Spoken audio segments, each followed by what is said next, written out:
ഓടാം, ചാടാം, എഴുന്നേറ്റ് നിൽക്കാം. മനുഷ്യൻ ഉത്തരവ് നൽകിയാൽ ഉടൻ അതിവേഗം പ്രതികരിക്കുന്ന ബാഡ് വൺ എന്ന റോബോ നായ്ക്കളാണ് ഇപ്പോൾ യുക്രൈനിലെ താരം.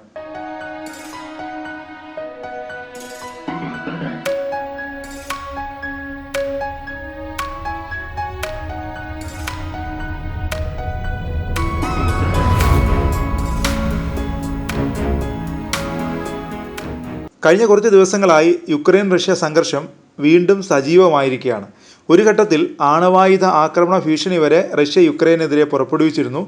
എന്നാൽ യൂറോപ്യൻ യൂണിയനും നാറ്റോ സഖ്യവും യുക്രൈന് പിന്നിൽ ശക്തമായി നിലകൊള്ളുന്നതിനാൽ റഷ്യയുടെ പ്രകോപനം ഭീഷണിയായി തന്നെ തുടരുന്നുണ്ട്. പൊതുവെ സൈനിക ബലം കുറവുള്ള രാജ്യമാണ് യുക്രൈൻ.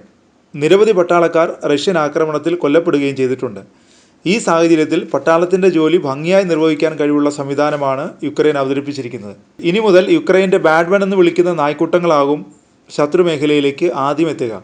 4 കാലിൽ സഞ്ചരിക്കുന്ന ഇവ തെർമൽ ഇമേജിംഗ് സിസ്റ്റം ഉപയോഗിച്ചാണ് ശത്രുക്കളുടെ നീക്കം കണ്ടെത്തുക. ഉടൻ തന്നെ അത് തൻ്റെ യജമാനന്മാരായ പട്ടാളക്കാരെ വിവരം അറിയിക്കുകയും ചെയ്യും.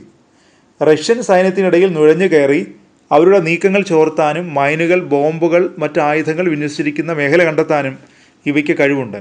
റോബോ നായ്ക്കളെ വിന്യസിക്കുന്നതിലൂടെ തങ്ങളുടെ പട്ടാളക്കാർക്ക് ഉണ്ടായേക്കാവുന്ന അത്യാഹിതം ഒഴിവാക്കാമെന്നും യുക്രൈൻ കണക്ക് കൂട്ടുന്നുണ്ട്. അതിനിടെ യുക്രൈന് കൂടുതൽ ആയുധങ്ങൾ അമേരിക്ക നൽകിയിട്ടുണ്ട്.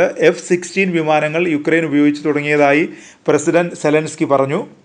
റഷ്യയുമായി യുദ്ധം ആരംഭിച്ച് 29 മാസങ്ങൾ പിന്നിടുമ്പോഴാണ് അത്യാധുനിക വിമാനം US കൈമാറുന്നത്.